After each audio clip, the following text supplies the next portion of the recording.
ከኔ ጋር የዕብራውያን መልእክት ምዕራፍ 12 እንከፍትና ከቁጥር 1 እስከ 14 ድረስ እናነባለን።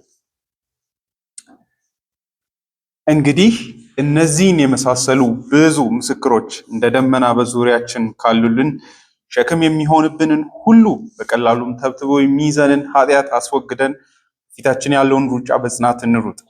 የእምነታችን ጀማሪና ፍጹም አድራጊ የሆነውን ኢየሱስን እንመልከት።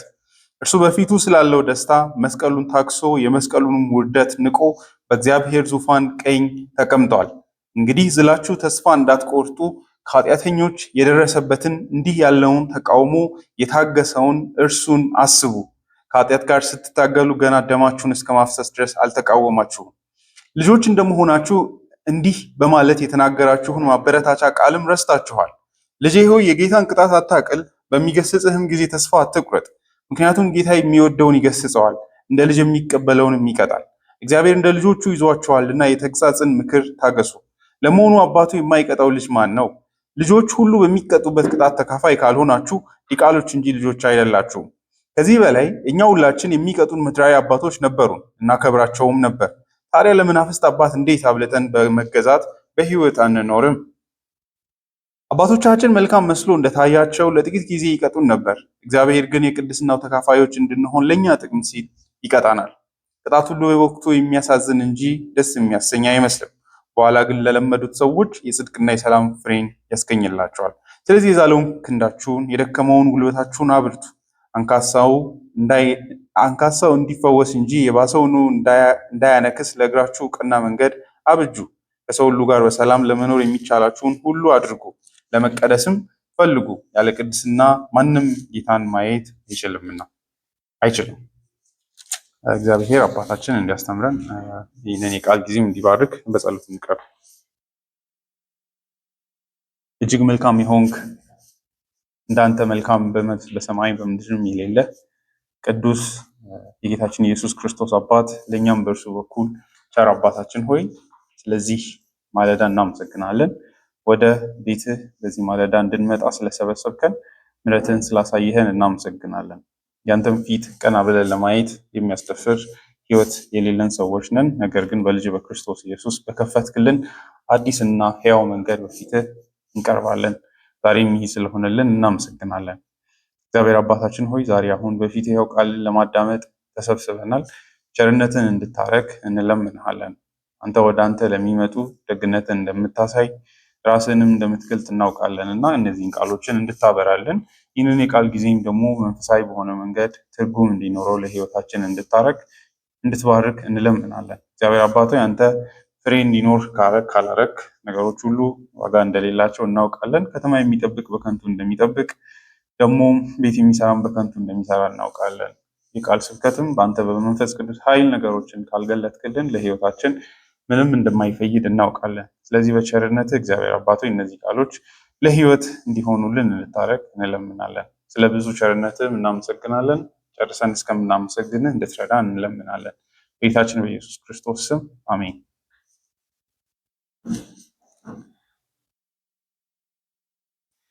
እንግዲህ ዛሬ የክርስትናን ረጅሙን ሩጫ በትዕግስት እንሩጥ በሚል ከቁጥር 1 እስከ 3 በጠዋቱ ክፍለ ጊዜ ከኔ ጋር እናያለን። እንግዲህ የዕብራውያን ኮንቴክስቱ እነዚህ ሰዎች እምነት የከበዳቸው እናም ከመጡበት ጉዞ ሊመለሱ የሚያስቡ እንደሆኑ መጽሐፉ ያሳየናል። በዚህ አይነት እርጀንሲም የተጻፈ መጽሐፍ ነው። ምዕራፍ 10 ላይ እንደምታዩት እነዚህ ሰዎች ወደ ወንጌሉ እንደመጡና ነገር ግን አንዳንዶች ወደኋላ እንዳፈገፈጉ ያሳየናል። ለምሳሌ ምዕራፍ 10 ላይ ቁጥር 26 የእውነትን እውቀት ከተቀበልን በኋላ ሆን ብለን በኃጢአት ጸንተን ብንመላለስ እንግዲህ ለኃጢአት የሚሆን ሌላ መስዋዕት አይኖርም። ስለዚህ ይህንን ካገኙ በኋላ ወደኋላ እንዳንመለስ ይላል።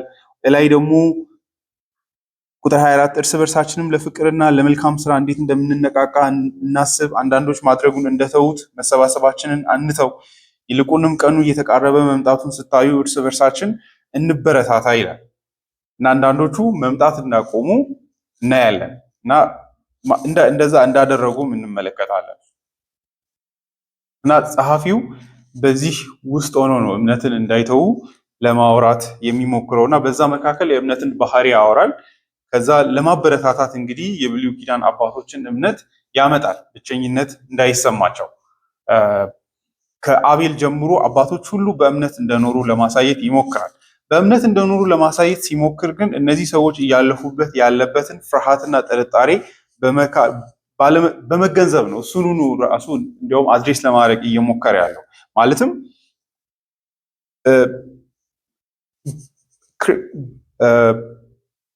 ክርስትና ማመናቸው በዚህ ህይወታቸው ላይ ብዙ የሰጣቸው በጎ ነገር የለም፣ የሚታይ የሚዳሰስ የሚጨበጥ እና ይህንን እንዴት ነው የሚረዱት ታዲያ? መከራን እንዴት ነው የሚያዩት? ክርስቶስን ማወቅን እንዲያውም ከአይሁዳዊነት አንጻር ራሱ ካሰባችሁ በሆነ መንገድ የመሲሁ መምጣት እና የመሲሁ መንገስ የህይወታቸው አርነት ምክንያት ነው የሚሆነው፣ የሁሉ ነገር መታደስ እና አንዱ እንደውም የሚባለው ነቢያትም ያላዩት አንድ ኦቨርላፕ የሚያደርግ ነገር በክርስቶስ መምጣት በመጀመሪያው መምጣት ነው እስካሁኑ ያበቃል ብሎ የሚያስቡት። ያ ማለትም የዘመኑ መጨረሻ ይደርስና የአይሁድን የነፃነትን ዘመን ኢየሱስ ያውጃል፣ የበረከትን ዘመን እና የሁሉ ድል አድራጊነትን ዘመን ያውጃል በሚል ነው። እሱም ደግሞ አእምሯቸው የሚያስቡ ምድራዊ የሆነውን በጎነትን ነው። ላይክ ሊትራሊ የአይሁድ ሲቪል መንግስት ዓለምን ሁሉ እንደሚገዛ ተስፋ በማድረግ ነው። ያ ሐዋርያቱም ጭምር የሚያስቡት ነው። በተለይ ሐዋርያት ምዕራፍ 1 ላይ ጌታ ኢየሱስን ሲጠይቁት እንደምታዩት ለአይሁድ መንግስትን የምትሰጠው መቼ ነው ብሎ ይጠይቃሉ። ማለት ላይክ መጥቶ ኖረ ጠበቁ። ላይክ ኢየሩሳሌም ለመንገስ እንሄዳለን ብሎ ሲሄዱ ሞተ፣ ከዛ ሪዘረክት አደረገና ኦኬ አሁን ነው እንዴ ሲባል ደግሞ ወደ ሰማይ አሴንድ አድርጎ ሲሄድ እናያለን እና ያ ግራ እንዳገባቸው እንመለከታለን። እና ያ ለምንድን ነው ብትሉ የመጀመሪያውን መምጣቱን የሁሉ ነገር መታደስ ደግሞ ምድራዊ የሆነን ረፍትን እንደሚሰጥ በማሰብ ነው። ስለዚህ ቴዎሎጂካል ቴንሽን ራሱ ሊኖር ይችላል መከራን ራሱ በተመለከተ። ለዛም ነው አንዱ ምዕራፍ 4 ላይ እንደምታዩት የኢያሱን ረፍት አለመስጠት የሰንበትን ረፍት እንዳልሰጣቸው ወደ ከነዓን ምድር ቢያስገባም እውነተኛው ረፍት ከነዓን እንዳልሆነ መጽሐፍ ቅዱስ ራሱ አዌር እንደሆነ ከመዝሙር መጽሐፍ በማሳየት ዛሬ ድምፁን ብትሰሙ በእነሱ ላይ እንዳደረግኩት አላረግም ባይሆን ግን ወደ ሰንበት ረፍት አስገባቸዋለሁ ብሎ እግዚአብሔር የተናገረውን ያመጣና ይህ ማለት የእግዚአብሔር ሕዝብ ከነዓን ሲገባ ራሱ የምር ወደ ረፍቱ እንዳልገባ ማሳያ ነው። ይህ የሚያሳየው ለእግዚአብሔር ሕዝብ ከከነዓን የተሻለ ራሱ ታላቅ ረፍት እንዳለ ነው። እና ምዕራፍ 10 ላይም ይሄንን መከራ መድረሱን በሆነ መንገድ እግዚአብሔር ወደፊት የሚለውጠው ነገር እንደሆነና ታላቅ ብድራት በሰማያት እንደሚጠብቃቸው ያሳያል። እና በዚህ ውስጥ አባቶችም የተነገረላቸውን የተስፋ ቃሎች እንዳልተቀበሉ ወደ ማሳየት ይሄዳል።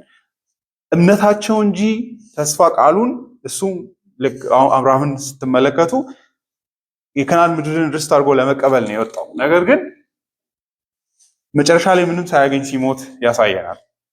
ማለት ይስሐቅን ቢወልድ ምንም ቢልም መሬቱን ግን እንዳላገኘ ባይሆን ግን እንዲሁም ፈርዘር ይሄድና አብርሃም መሬትን ከማግኘት ባለፈ ታላቅን እግዚአብሔር ርስትን ምልክት አድርጎ እንጂ እውነተኛው ርስት ከነዓን እንዳልሆነ እንደተገነዘበ ያወራል። ከዛ ሁሉም አማኞች በብሉይ ኪዳን የነበሩት ይህንን ተስፋ እየጠበቁ እንደኖሩ እየዘረዘረ ያሳይና ተስፋውን አለመቀበላቸው ልባቸውን እንዳልሰበረ ያሳያል።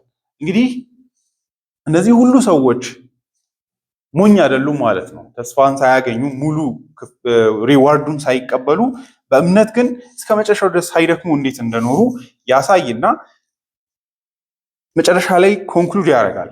ምዕራፍ 11 መጨረሻ ላይ እንደምታዩት እነዚህ ሁሉ ስለ እምነታቸው የተመሰከረላቸው ቢሆኑም ከእነርሱ ማንም የተስፋውን ቃል የተቀበለ የለም፣ እግዚአብሔር ለኛ የሚበልጥ ነገር ስላዘጋጀ ያለኛ ፍጹማን ሊሆኑ አልቻሉም ይላል እና በአንድ መንገድ የብሉይ ኪዳን አባቶች በክርስቶስ ኢየሱስ የመጣውን የርስት ሙላትን እንዳልተቀበሉ በተስፋ ብቻ እንደኖሩ ያሳየናል። ያ ማለት ስጦታ አልተሰጣቸውም አይደለም፣ ነገር ግን ሙሉ ብድራቱን አላገኙም። በመሰረቱ ይሄ ንጽጽር ሊረብሸን አይገባው። ምክንያቱም እኛም ራሱ ሙሉ የተስፋውን ቅምሻ እንጂ ፍርስት ፍሩቱን ነው እንጂ ያገኘነው ሙሉ እንትኑን አላጨድንም። የፍሩቱን በኩራቱን ያገኘነው እርሱም የነፍሳችንን ዳግም ልደት ይላል ጳውሎስ ምዕራፍ 8 ላይ። ነገር ግን ቀስ ብሎ ሙሉ ሁለንተናዊ የሆነ ሪስቶሬሽን እንደሚመጣ ፍጥረትም ጭምር እንደሚታደስ በክርስቶስ ኢየሱስ ይናገራል ጳውሎስ። የዕብራውያን ጸሐፊም እነሱም ተስፋ በማድረግና በመሳለም ነው የኖሩት። እኛንን በሆነ ረገድ እንዲያው ተካፋይ የሆነው ከነሱ ይልቅ እግዚአብሔር በዚህ አክብሮናል። ነገር ግን ሁላችንም አንድ ላይ ግን እንደምንወርስ የክብር ተስፋውን እንደሚጠብቁም ያሳየናል ብዬ አምናለሁ። ሪዋርዱ የተጠበቀ ነው። ገና ማን ነው ከማንም በፊት ፓይኒር ሆኖ ወደዚህ የዘላለም ረፍትና ርስት የገባው ብለን የጠየቅን እንደሆነ ኢየሱስ ክርስቶስ ነው። እርሱ ነው ሙሉ በእግዚአብሔር ቀኝ በመቀመጥ ደግሞ ምዕራፍ 6 መጨረሻም ላይ እንደሚያሳየን ወደ ቅድስተ ቅዱሳን በመግባት ሙሉ ስጦታውን የተቀበለ ተቋዳሽ የሆነ እና የእሱ አካልም ወደፊት ከእርሱ ጋር አንድ ላይ በአንድ ነው ምንገባው ወደዛ ረፍት። ተበጣጥሰን አይደለም፣ ተቀዳድመን አይደለም። እነሱ ራሱ ወይታስ ያንን ማየት አለብን፣ አንድ ላይ እንደምንከብር ማለት ነው። ስለዚህ በዚህ በተስፋ መጠበቅ ውስጥ መረበሽ እንደሌለባቸው፣ በትዕግስት መሮጥ እንዳለባቸው ወደ መናገር ወይ ወደ መደምደም ይሄዳል። እነዚህ ሁሉ ምሳሌዎች ምንድን ነው የሚያስገነዝቡ? 12 ላይ እሱን ነው የሚደመድመው። ነገር ግን ከሁሉ በላይ ጌታ ኢየሱስን እንዴት በማየት ልንኖር እንደሚገባ ወደ ማሳየት ይሄዳል። ቁጥር 1 እንግዲህ እነዚህን የመሳሰሉ ብዙ ምስክሮች እንደ ደመና በዙሪያችን ካሉልን ይላል። እስካሁን የተናገርናቸው አባቶች እነዚህ ሁሉ ምስክሮች ካሉልን ብዛታቸው ላይ ትኩረት ያደርጋል። ምክንያቱም ወደፊት በተጠጋችሁ ቁጥር ብዛቱ ያንሳል አይደለ? በአቤል ዘመን ብትኖሩ ብቻችሁን ነው። ሄኖክን ስትሆኑ አቤል ነው ፊት ለፊታቸው ያለው።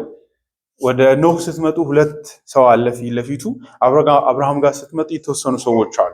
ስለዚህ በጊዜ እየራቃችሁ ስትሄዱ ውትነሶቹ እየበዙ ይመጣሉ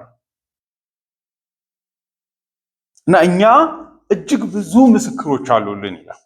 ይህንን እምነት በፍርሃትና በመድከም እንዳንጥል ማለት ነው። ብዛታቸውን ለማሳየት እንዲሆን ይላል እንደ ደመና ነው የሚለው አይደል? ደመና የትም ብትዞሩ የምታዩት አይነት ነገር ነው አይደል? ደመናን አላየውም ማለት አትችሉም። ወደ ሰማይ አንጋጣችሁ ሊትራሊ ወደ ጎን የሚዩ የትም መሬት ውስጥ ወደ ታች ካላያችሁ በስተቀር ሞልቷል ደመና እና እነዚህ ሰዎች ልክ እንደ ደመና እኛን ከበውናል ይላል። ምን በማድረግ ይህን እምነት እንድንይዝ በማበረታታት። እንዴት ስትሉ በህይወታቸው አይደለ? ምዕራፍ መጀመሪያ ላይ 11 ላይ ምን ይላል? አቤል በእምነቱ ውስጥ ከዛሬ ምን ያደርጋል? ይናገራል። ምኑን ነው የሚናገረው ብትሉ እግዚአብሔርን በእውነተኛ መስዋዕት መቅረብን እንዳንፈራ ዛሬም ድረስ ይመሰክርልናል። አብርሃም በእምነቱ ይመሰክርልናል። በእግዚአብሔር ተስፋ እንዳንቆርጥ ይመሰክርልናል አይደለ? ምዕራፍ 6 ላይ አብርሃምን ያመጣል። እንዴት ነው የሚመሰክረው አብርሃም ብትሉ ለምሳሌ ምዕራፍ 6 ላይ እንዴት አብርሃምን ለኛ ዊትነስ እንደሆነ ይህንን እምነት እንዳንተው እንዴት ምስክር እንደሆነ ያሳየናል። ቁጥር 11 የተሰጠው ተስፋ እስኪፈጸም ድረስ እያንዳንዳችሁ እንዲህ ያለውን ትጋት እስከ መጨረሻ እንድታሳዩ እንመኛለን። እንደማን? 12 በእምነትና በትዕግስት የተስፋውን ቃል የሚወርሱትን እንድትመስሉ እንጂ ዳተኞች እንድትሆኑ አንፈልግም። የዚህ ምስክር ለኛ ማን ነው? ቁጥር 13 እግዚአብሔር ለአብርሃም ተስፋ በሰጠው ጊዜ የሚምልበት ከእርሱ የሚበልጥ ሌላ ባለመኖሩ በራሱ ማለ። እንግዲህ እንዲህም አለ፣ በእርግጥ እባርክሃለሁ፣ ዘርህንም አበዛዋለሁ። አብርሃምን በትዕግስት ከጠበቀ በኋላ የተሰጠውን ተስፋ አገኝ። አብርሃም በዚህ ለኛ ምን ያደርግልናል? እግዚአብሔር የሰጣቸውን ተስፋ ቃሎች አንደርማይን እንዳናረግ ይመሰክርልናል። እግዚአብሔር አፍ የወጡ ቃሎችን ላይትሊ እንዳንወስድ ይመሰክርልናል። እግዚአብሔር እጠብቃችኋለሁ ሲል ላይትሊ መውሰድ የለብን አይደለ? የእግዚአብሔርን መንግስት ጽድቁን ፈልጉ ሌላው ሁሉ ይጨመርላችኋል ሲል እነዚህ ተስፋ ቃሎችን ላይትሊ መውሰድ የለብን። አይ ምን ያደርጋል ዋናው ህይወቴ ላይ የማያገኛቸው ነገሮች ነው ማለት የሌለብን። ለዚህ እኔ ግን ትልቁ ፖይንት ሰው አይደለም። እግዚአብሔር የኃጢአትን ይቅርታ ሰጥቻችኋለሁ ሲል ላይትሊ መውሰድ የለብን። የእግዚአብሔር ቃሎች በጊዜ ብዛት አይሸረሸሩም። በነገሮች መበላሸትም የእግዚአብሔር ተስፋ ቃሎች አንደርማይን አይደረጉ፣ አይጣሉ። አብርሃም የሚያስተምረን እሱን ሰውነቱ ሲያረጅ ሰውነቱ ሲደክም የሚጠብቀው ተስፋን ላይክ ይሄ ተስፋ እውነትም የመጣ ነው ህይወቴ ላይ የማያስብል አይነት ሪያሊቲንም እያየ የእግዚአብሔርን ተስፋ ቃል አይጠቅምኝም ብሎ አልተወውም።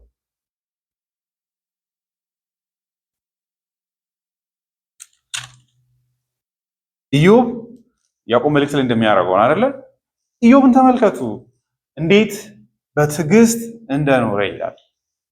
ኤልያስን ያመለክትልና ምን ይላል ደግሞ ስለ ጸሎት ያስተምራል። አንድ ሰው እንዴት የጻድቅ ሰው ጸሎት እንዴት ኃይል እንደምታደርግ ተመልከቱ ይላል። they encourage us ህይወታቸው በሙሉ እንደ ደመና በመንፈሳዊ ህይወት ቀዳዳ እንዳይኖረው ሆኖ ይከበናል። ገብቷቸዋል። ብቻችሁን ለመጀመሪያ ጊዜ ያን ነገር አብርሃም ለዛ ነው የእምነት አባት የሚባል። ምክንያቱም he faced it alone አይደለ? በሆነ ሴንስ ያ ነው አብርሃምን ልዩ ያደረገው። በተከበበ አይነት የእምነት ኢንቻንትድ በሆነ አይነት መንገድ ሳይሆን ብቻውን ቆሞ እስከ መጨረሻው ድረስ በእግዚአብሔር ፊት በእምነት በመኖሩ ነው። እኛ ግን ከነሱ ከሱም ራሱ በላቀ በብዙ አባቶች እምነት ተከበን ያለን። ያ እኛን ሊያበረታን ይገባል። ተስፋ ቃሉን ባናገኘው ምንም እንኳን እንዲያውም የተስፋ ቃሉን የሚጻረር የሚመስሉ ነገሮች በህይወታችንም በልባችንም ቢሰሙንም የእግዚአብሔር ተስፋ ቃሎችን እነዚህን ሰዎች እያየን የበለጠ ልንበረታታና ተስፋ አለመቁረጥ አለብን። ስለዚህ ሆነ እኔ ማንም የለም ብቻዬን ነኝ አይነት ማለት አንችልም ነው የጸሐፊው ንግግር። አዌር ነው ላይ አዌርነስ ኢነሰንስ ኦፍ እነዚህ ሰዎች ፍርሃታቸው ይገባዋል። አይሁዳዊ ናቸው። የአባቶቻቸውን ሃይማኖት ጥለው እንደመጡ ይሰማቸዋል። በተለይ የሚታየውን የአይሁድ ሃይማኖትን በዛ ውስጥ የሚሰማው ውጥረት አለ። ተሳስተን ሊሆን ይችላል ወይ ደግሞ ሳንረዳ ቀርተን ሊሆን ይችላል የሚል እነዚህ ሰዎች ኢአማኒ ወደ መሆን ለመሄድ አይደለም ትምት የሚደረጉት ወደ አይሁድ ሃይማኖት ለመሄድ ነው። እና ጸሐፊው ወደዛ እንዳይሄዱ እንዲያውም አባቶችም የነሱ እምነት እንዳላቸው በማሳየት ሊያሳምናቸው ይሞክራል። ስለዚህ ይሄ ንግግሩ ራሱ አይታችሁ ከሆነ እንግዲህ እነዚህን የመሳሰሉ ብዙ ምስክሮች እንግዲህ ምዕራፍ 11 መጨረሻ ላይ እንደሚያወራው ከሆነ ጊዜ ያጥረዋል እንጂ በጣም ብዙ ናቸው። አሁንም ሊዘረዝረው እነዚህ ሁሉ ግን በዙሪያችን ካሉልን በርደን ላያችን ላይ ያስቀምጣል። ይሄ የነሱ እንደዚህ መብዛት እንደ ደመና መብዛት።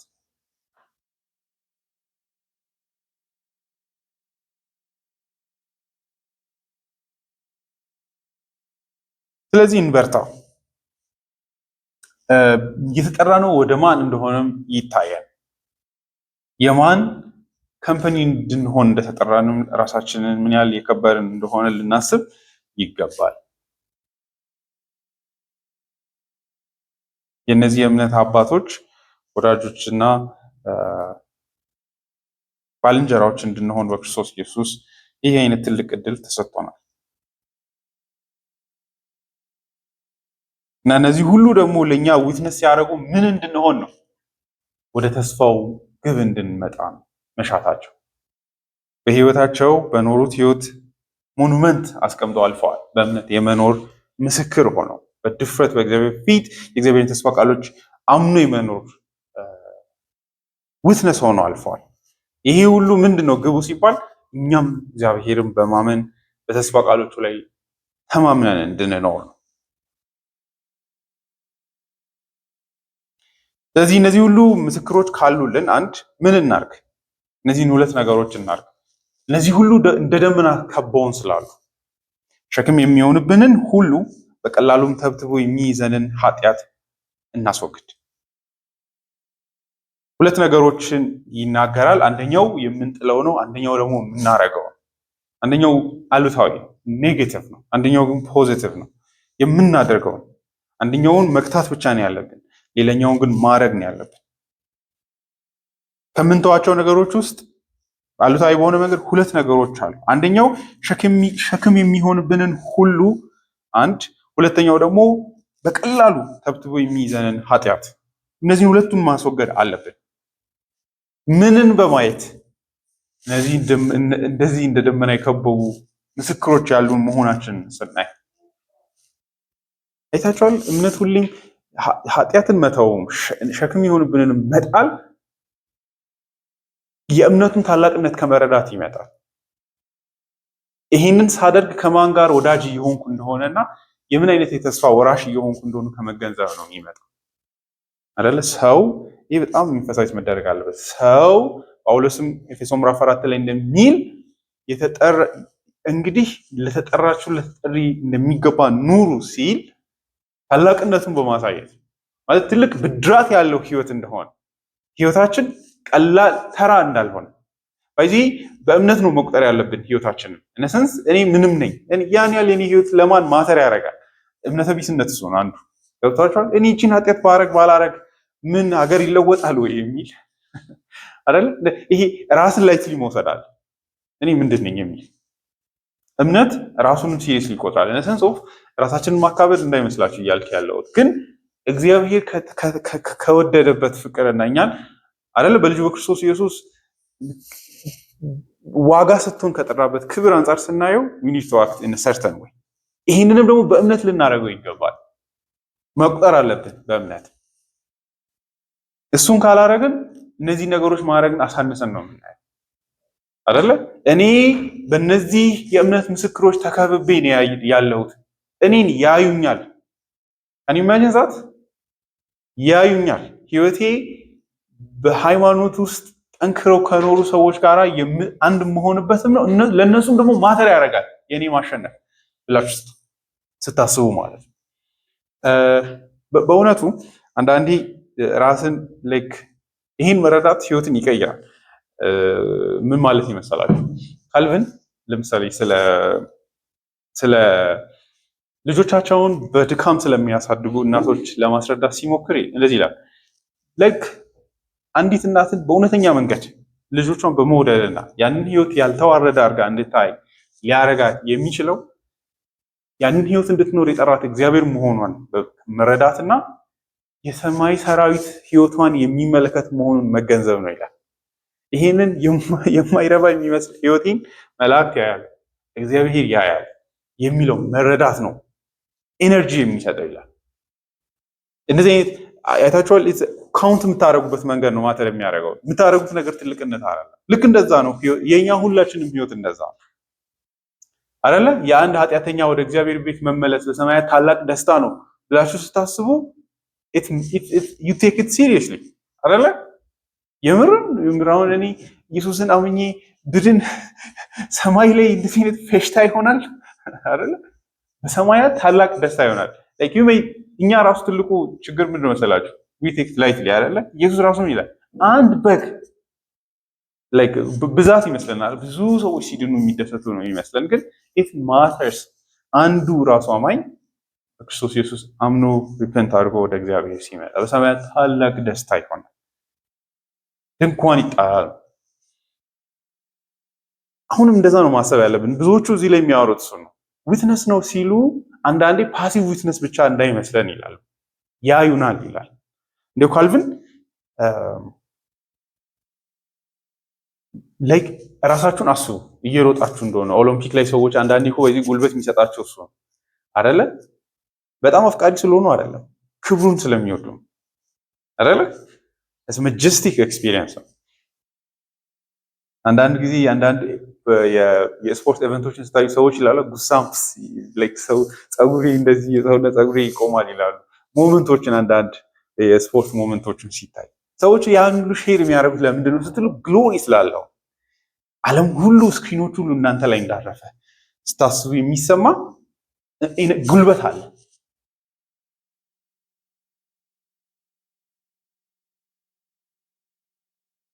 ማለት ረጅም አይነት አድካሚ ስራዎችንም ሲሰሩ ስትሬንግዝ የሚሰጣቸው ያንን ማሰባቸው ያንን ክብር መረዳታቸው።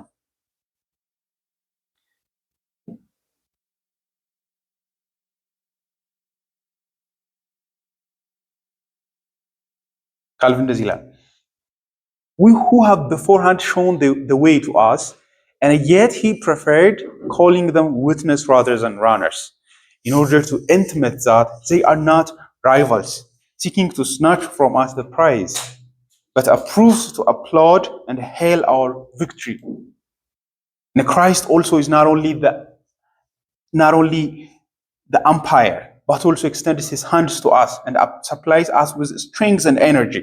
In short, he prefers and fits us to enter on our course and by his power leads us on to the end of the race. ኢየሱስ እጁን ዘርግቶ ኃይልን እየሰጠ ያበረታታቸዋል። እነዚህ ሁሉ የእናንተን ቪክትሪ ይጠብቃሉ ይላል። እነዚህ ሁሉ እንደዚህ አስቡ እንትን ላይ አሸንፈው ተቀምጠው ነው ያሉት እና they all are cheering you up እንድትጨርሱ በትጋት እንደዛ ብላችሁ አስቡ ይላል። ይህን ተረዱ ይላል።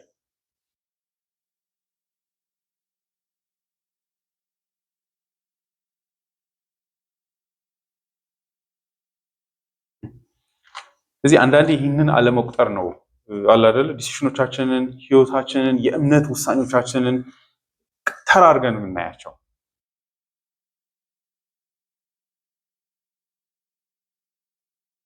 ይህን ከመረዳት እነዚህ ሁለት ነገሮች ይመጣሉ። ሸክም የሚሆንብንን ሁሉ በቀላሉም ተብትቦ የሚይዘንን ኃጢአት እናስወግድ። እነዚህ ሁሉ እያዩን ስለሆነ፣ እነዚህ ሁሉ የዚህ እምነት ውትነስ ስለሆኑ፣ ምስክር ስለሆኑ ሁለቱን ይለያቸዋል፣ ሸክም የሚሆኑና ኃጢአትን። ስለዚህ ሁሌም ያው በቀላሉ ሁላችንም ብዙ ጊዜ እንደሰማ ነው ኃጢአት አልሆኑ ነገር ግን ክብደት ሆኖ ወደኋላ የሚያስቀሩ ነገሮች አሉ በክርስትና ህይወት ውስጥ። ሁሉ ነገር ኃጢአት ነው አይደለም በሚል አይነት ካቴጎሪ አይደለም የሚበየነው።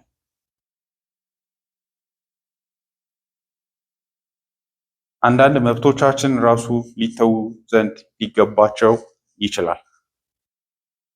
ጌታ ኢየሱስ ማቴዎስ ወንጌል ምዕራፍ 5 ላይ ሲያወራ ኃጢአትን ስለምንተውበት አንዱ ሎጂክ ሲያወራ አንድ ዓይንህ የምታሰናክል ከሆነና ከሰማይ እንድትባረር አርጋ ወደ ሲኦል እንድትከትህ የምታረግ ከሆነ ዓይንን ጎልጉላ አውጣ ይላል። ቫዮለንት ፒክቸር ነው የሚሰጠው። ቀጥታ ዓይን አይደለም ግን ምክንያት ናት አይደለ? አንዳንድ ነገሮች ቀጥታ ኃጢአት አይደሉም፣ ነገር ግን የኃጢአት መግቢያ ቦዮች ናቸው፣ ወይ ደግሞ እምነትን ስላክ የሚያደርጉ ነገሮች ናቸው። የእምነት ሩጫችንን የሚገቱ ናቸው።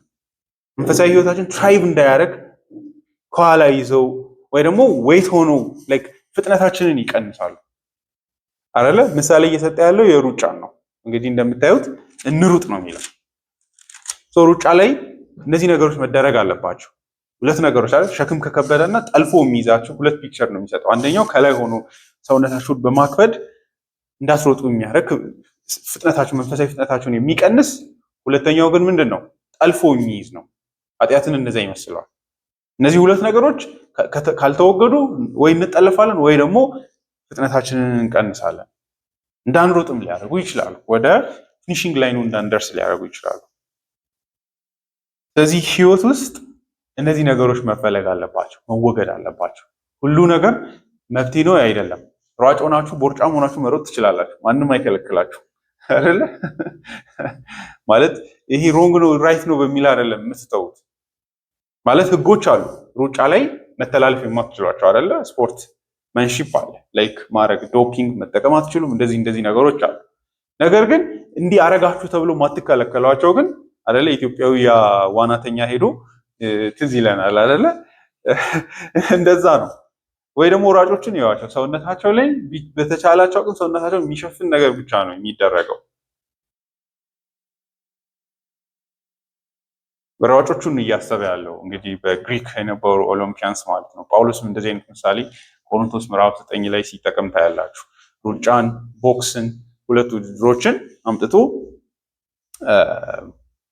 በጣም በጊዜው የሚታወቁ ስፖርት ናቸው እና እዚህ ላይም ያንኑ ሩጫን ነው አምጥቶ የሚያሳየው። ስለዚህ ሯጮች ጳውሎስ ሁለተኛ ጢሞቴዎስም ላይ እንደዚህ አይነት ነገር ይጠቀማል። ስለዚህ ላይክ ስፖርትን ቀጥታ እያሰበ ያሉት። ስለዚህ ስፖርት ላይ የሚኖሩ ሰዎችን አይታችሁ ከሆነ ከሌላው ሰው ይልቅ ህይወታቸው በርደንሰም ነው። ከሌላው ሰው ይልቅ የሚተዋቸው ማት ነገሮች አሉ፣ የሚቆጠቧቸው ነገሮች አሉ፣ የሚቆጠቧቸው ደስታዎች ይብናሉ አይደለ? ራሳቸውን ከነዛ ነገሮች ማቀብ ያለባቸው ነገሮች አሉ። ጥያቄው መብቴ ነው አይደለም ከሚለው ያልፍና የሆነ ግሎሪን ከመፈለግ የሚመጣ መሰጠት አለ። ስለዚህ አሁንም በደንብ እላቸዋለሁ ላይክ እኛ ለምንድን ነው የምንበላው ምግብ ማያስጨንቀን? ምንሮጠው ሩጫ የለ፣ የሚጠብቀን ክብር የለ፣ ኢነሰንስ ኦፍ ኖርማል ህይወታችን ካነሳችሁ ውድድር ውስጥ አይደለም አይደለ? ለዛ ምንም አያሳስበን። ሰውነቴ ክብደቱ ጨመረ ቀነሰ አያሳስበኝም። የልብ ምቴ ወይም ደግሞ ምንድነው የሳምባ መተንፈስ ስትሪንግ ጊዜ አያስጨንቀኝም። ምክንያቱም ምንም እኔ መራመድና ቤት መድረስና መውጣት ነው ያለኝ። ከዚያ ያለፈ ነገር የለም። ከዚያ የተነሳ አልጠነቀቅም። ስፖርተኛ ስትሆኑ ግን ብዙ ነገር ትለውጣላችሁ። ልክ እንደዛ ነው ክርስትናም እንደዛ ነው። ጣፊ እንደዛ ነው እያለ ያለ ሸክም የሚሆኑ ነገሮች አሉ መወገድ ያለባቸው። ምን ሊሆኑ ይችላሉ ሸክም የሚሆኑ ነገሮች? እያንዳንዳችን ማሰብ ይኖርብናል። በእውነቱ ምንድነው ህይወቴ ላይ እንቅፋት የሚሆንብኝ ነገር ብሎ ሪፍሌክት ማድረግ ይጠይቃል። በእውነቱ እሱም መዘርዘር ይችላል፣ ግን ሳብትዩ አንዳንድ መፍትሄ የሆኑ ነገሮች አሉ። ነገር ግን ሳብትል በሆነ መንገድ መንፈሳዊ ፍጥነታችንን የሚይዙ ማለት ነው። የጸሎት ህይወታችንን የሚይዙ መጽሐፍ ቅዱስ እንዳናነብ የሚገቱ ማለት ቀስ ብለው ነው፣ ቀጥታ አይደለም። ኢንዳይሬክትሊ ሳብትል በሆነ መንገድ ሸክም የሚሆን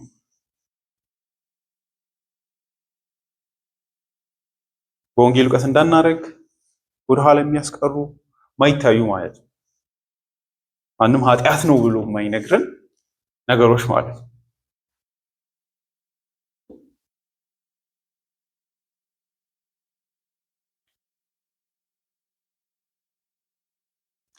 Now there are various burdens which delay and impede our spiritual course, such as the love of this present life, the pleasures of the world, the lusts of the flesh, worldly cares, riches also, and honors, and other things of this kind. ይላል አንድ ሰው።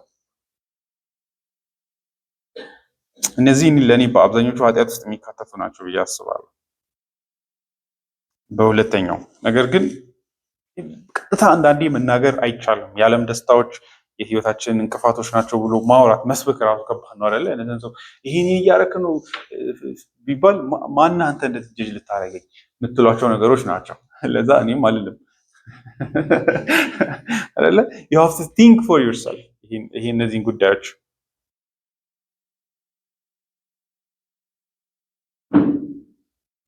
ለመፍጠን ከፈለግን ማለት አቺቭመንቶችን ከፈለግን በክርስቶስ ኢየሱስ ባለው ህይወት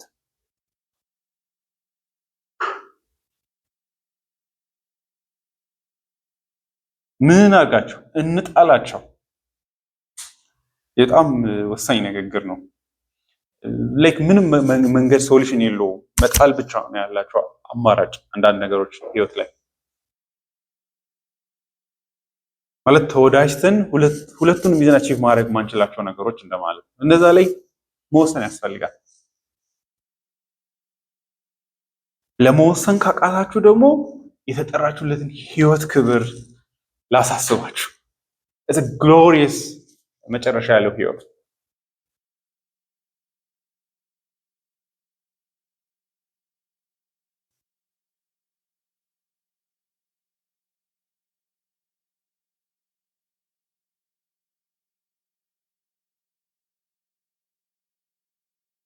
ስለዚህ እናስብ እነዚህ ነገሮች ዝግ ብለን ማለት ነው። ኢቭን ተቀምጠን ሪፍሌክት ማድረግ ሊኖርብን ይችላል። ምንድነው ከትናንት ይልቅ ዛሬ አይደለ? አንድ ጊዜም ብያቸዋለሁ። በክርስቶስ ኢየሱስ ማደጋችንን በሆነ ፌዝ ቼክ ማድረግ ያስፈልጋል። ከትናንት ይልቅ ዛሬ ህይወቴ ወዴት ሄዷል? ምንድነው ከህይወቴ ውስጥ የተወገዱ ኃጢአቶች አሁንም ሸክም ሆነው የሚያሰቃዩ ነገሮች ምንድን ናቸው ብሎ ማሰብ፣ ሪትሪት ማድረግ እና መቀመጥ ተቀምጦ ማሰብ ያስፈልጋል። አንዳንዴ ዝም ብሎ ሌላ ሰው አያስብልንም እኛ ሲሪየስሊ ካላየናቸው እነዚህን ነገሮች አይደለ? ፕሮግረስን ማየት ያስፈልጋል። በክርስቶስ ኢየሱስ ምን ያህል አድጌያለሁ?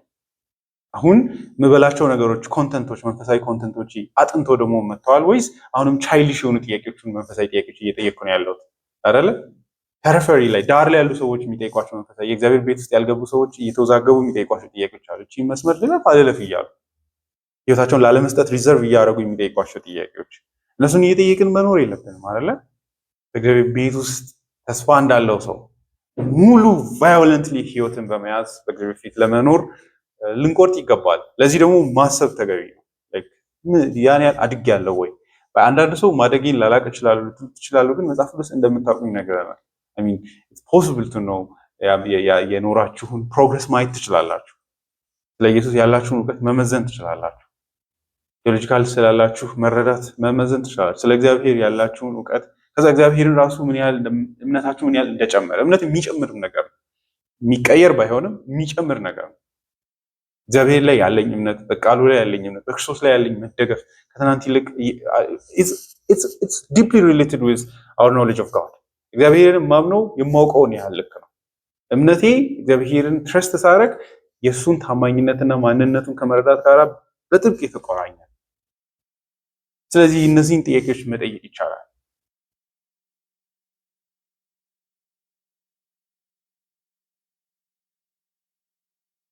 ሁለተኛው ቀጥታ ኃጢአት የሆኑ ነገሮች ናቸው። ኃጢአትን ሲገልጽ ኃጢአትን እንተው ከማለት ይልቅ የኃጢአትን ባህሪ የሚያሳይበት መንገድ በጣም ልብ ይነካል። በቀላሉ ተብትቦ የሚይዘንን ኃጢአት ይላል። ይሄ ፕራይድፉል እንዳንሆን ሊያሳስበናል ብዬ አስባለሁ አይደለ? ጸሐፊው የኃጢአትን ብልጥነት ኤክሰለንሲ ነው የሚያሳየው። ማለት እኛን ተብትቦ ለመያዝ በጣም ቀላል ነው ለኃጢአት ይላል አይደል? በቀላሉ ነው የሚለው ተብትቦ የሚይዘንን ይላል። ራሱንም ከቶ ኃጢአት በጣም በፍጥነት ነው የሚይዛችሁ። ተላቀቁ ስትሉት እጥፍ ብሎ በሆነ አይነት ቨርዥን ይመጣና ይይዛቸዋል። እነዛን ኃጢአቶች በማስተዋል እናስወግዳቸው ይላል። ምክንያቱም ሩጫችንን ስለሚያዘገዩት።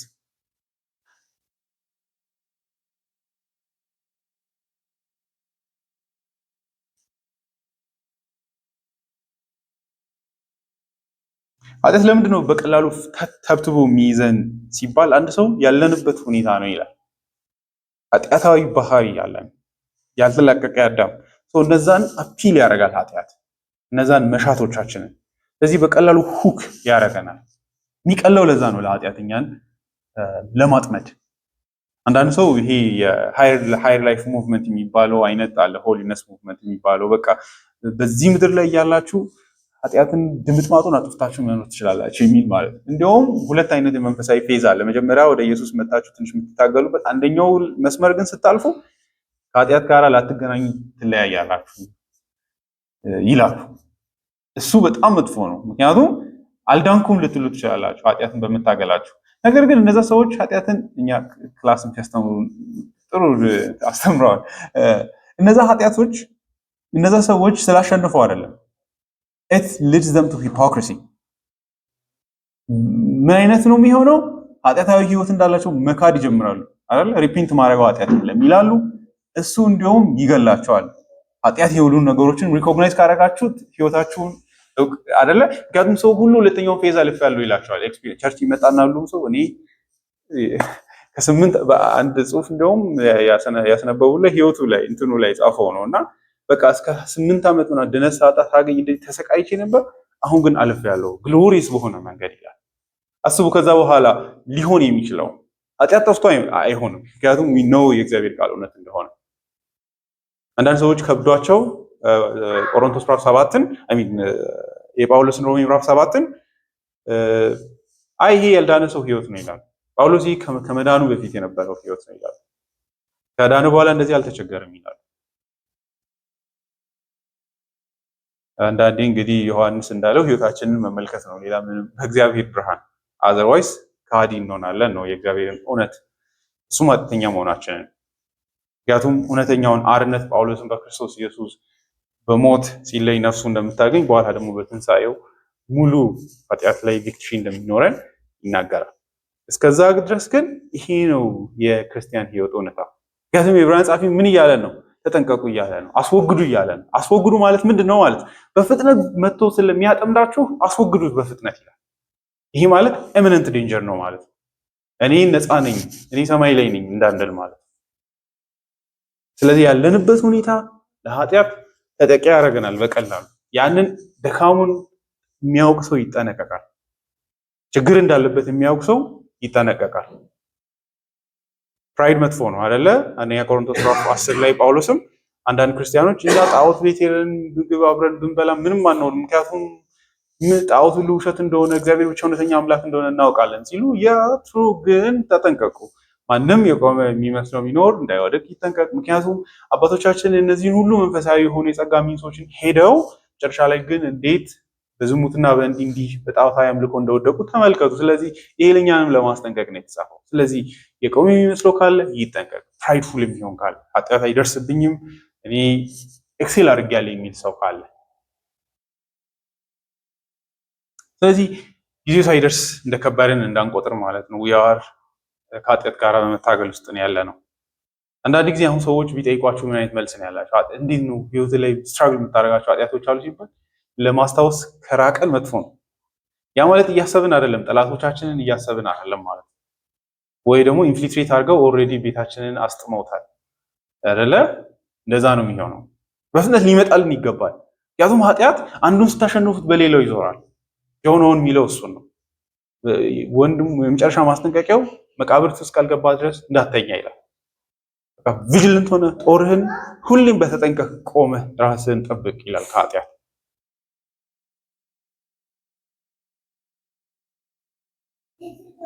የዕብራውያን ጸሐፊ ኢንትረስቲንግ ነገር ነው እያሳየን ያለው። እንግዲህ በሆነ መንገድ ለሱ በእነዚህ የውሸት ሃይማኖት እሱም በጁዳይዝም እንዲሸነፉ ወይም እንዲያዙ የሚያደርገው በሆነ ነገር ኃጢአትም ጭምር ነው ለሱ። ለዛ ኃጢአታዊ ኔቸሩ ነው ለእነዚህ ሃይማኖቶች ተጋላጭ እንዲሆኑ የሚያደርጋቸው በአንድም በሌላ። ስለዚህ አንዳንዴ ምንጩን ማድረቅ ነው በመንፈሳዊ ህይወት እንድንበረታ የሚያደርገው። አንዳንድ ሰዎች እንደዛ ናቸው። ኃጢአቶቻቸውን ማሸነፍ ሲያቅታቸው ሃይማኖት ይቀይራሉ። ሜቢ ሌላ ሃይማኖት ብቀይር ኢት ሜይ ወርክ ይሉና እውነተኛውን የወንጌል እምነት ሊተው ይችላሉ። ሐዋርያው ጳውሎስም ሁለተኛ ጢሞቴዎስ ላይ ትዝ ይለናል አይደለ? ክርስትና ኃጢአት አይሰጥም፣ ከኃጢአት ነፃ አያወጣም አይደለም። ነገር ግን ኃጢአታዊ ዲዛይሮቻችን መልቀቅ የማይፈልጉ ሰዎች ለሐሰተኛ ትምህርት ቨርነብል ይሆናሉ። ለሱ አይደለ? ስለ ሴቶች ያወራል። ይሄ የውሸት ትምህርቶች የሚያሸንፏቸውን ሰዎች ሲያወራ ሁለተኛ ጢሞቴዎስ ምዕራፍ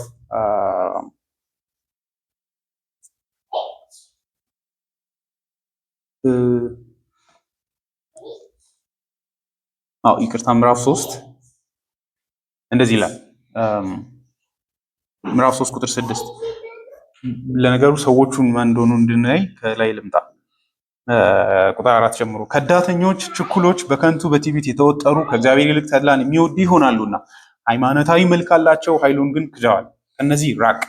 እነዚህ ሰዎች በየቤቱ ሾልኮ እየገቡ የኃጢአት ብዛት የተጫናቸውን በተለያየ ክፉ ምኞት ውስጥ ገብተው የሚዋልሉ መንፈሰ ደካማ ሴቶችን የሚያጠምዱ ናቸው። ተጋላጭ ያደረጋቸው ይሄ ነው ይላል። መተው የማይፈልጓቸው ኃጢአቶች አሉ እንዲህ የሚያደርጓቸው።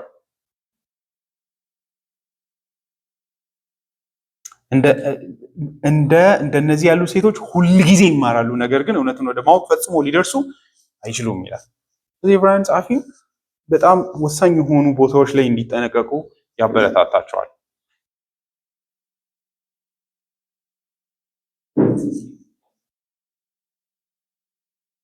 ስለዚህ ኃጢአትን በብዙ ባህሪው ተጠንቀቁት ነው። ቴዎሎጂካሊም፣ በዶክትሪንም፣ በህይወትም በብዙ መንገድ ራሱን እየለዋወጠ ይመጣል፣ ባህሪውን እየቀያየረ። ማቲው ሄንሪ ጢሞቴዎስ ላይ ሲያወራ መጨረሻ ላይ ሲቋጭ በጣም ኢንትረስቲንግ ነገር ይደመድማል። ሐሰተኛ ትምህርት የተረፉትን የዝሙት ኃጢአት እንደወሰዳቸው ይናገራል። የዝሙት ኃጢአት ደግሞ ያመለጡትን ምዕራፍ 6 ላይ ሲመጣ ደግሞ ገንዘብ እንዴት አንዳንዶችን ከእምነት መንገድ እንዳጠፋ ይናገራል ይላል አይደለ? 3 ናቸው አይታችሁ ከሆነ አንደኛ ጢሞቴዎስ ላይ አንደኛው ላይ ከእምነት መንገድ ስተው ሄደዋል ይላል።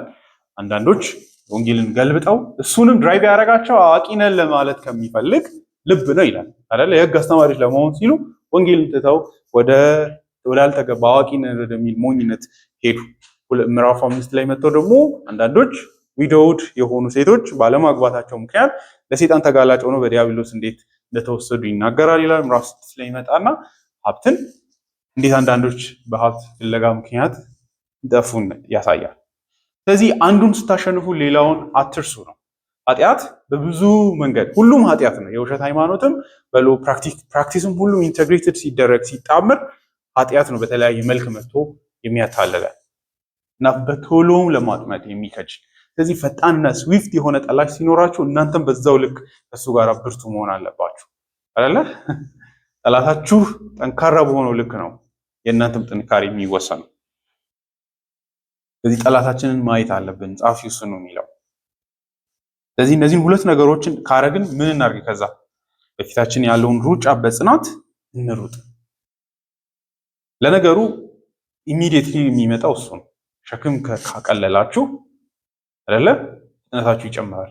ሁለተኛ ደግሞ ተብትቦ የሚይዝ ነገር ከሌለ ትሮጣላችሁ። ደግሞ እያንዳንዱ ሩጫ ምንድን ነው? ወደ ቪክትሪ መጠጋት፣ ወደ መንፈሳዊ ድል መጠጋት። እና ጸሐፊው ደግሞ አንድ አሳሳቢ ነገር ይናገራል። ሩጫውን ስንሮጥ ሊኖረን የሚገባውን ነገር፣ እሱም ጽናት፣ ፔሸንስ፣ ኢንዱረንስ ማለት ነው። ክርስትና በጣም ዝግ ያለ ህይወት። አንዳንድ ሰው ስፕሪንት ራን ያደረገውና ደረቱ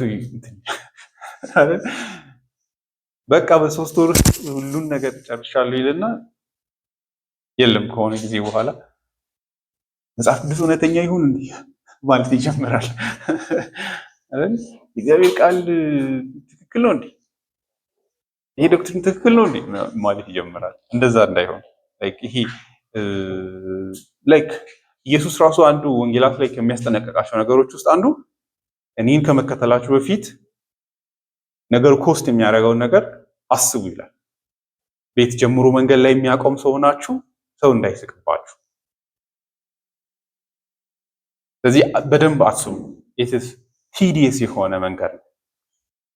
የሆነ ቀላል መንገድ አድርጋችሁ ከጠበቃችሁ ጥርጣሬ ሲመጣ፣ ፍርሃት ሲመጣ በቃ ይህ ስሜት የሚያሳየኝ የእምነቱ ችግር እንዳለበት አይደለ? ሄጄ ወደ ሞቀታው ገብቼ ልደበቅ ወደ መሆን ሊመጣ ይችላል።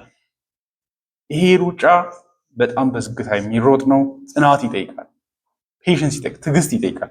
ትዕግስት የሚፈታተን ረጅም ጉዞ ሜቢ እኛ 30-40 ዓመት ምድር ላይ ከቆየን 30-40 ዓመት ልንኖር ነው ያለን። የአንድ ሳምንት አናርገው ነው እንትና የመናኝ ጉዞ ላይ ክርስቲያን ያደረገውን ያሳያል። ባለተስፋ ሲሮጥ አየና በቃ ደርስበታለሁ ብሎ ሮጠና እንዲያውም ቀድሞት ሄደ። ከዛ ተሰናከለና ወደቀ። ከዛ ባለተስፋ መጥቶ አነሳውና አብሮ ሄዱ እና እዛ ላይ ኮመንት ሲያደርግ አንዳንዴ እንደዚህ ነው ይላል። የቆዩ ክርስቲያኖችን ራሱ አምልጬ ሄጃለሁ ተብሎ ፕራይድ ይመጣል ይላል። ያው እንግዲህ ክርስቲያን ስንሆን እግዚአብሔር ያው መልሶ በመንገዱ ይመራናል። ግን ረጅም መሆኑን መረዳት አለብን። በጣም ረጅም መሆኑን መገንዘብ ያስፈልጋል። ደግሞ አንጀታችንን ሰፋ ማድረግ ያስፈልጋል። ከዚህም የባሰ ነገር አለ አይደለ? በጣም ብዙ ኢንዱር ማድረግ አለብኝ። ጽናት ያስፈልገኛል ነው እንጂ በቃ ጨረስኳት እንዳንል ማለት ነው።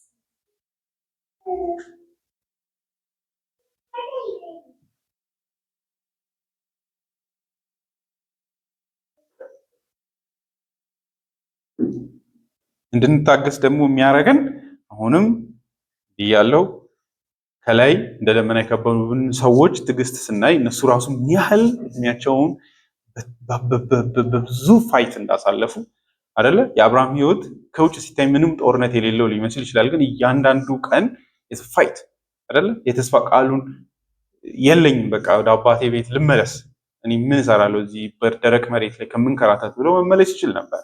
ግን ኖ ትሩ እያለ እንዴት እንደበረታ ለረጅም ዘመናት እግዚአብሔርን እንዳመነ እናያለን። እኛም እንደዛ መሆን አለብን።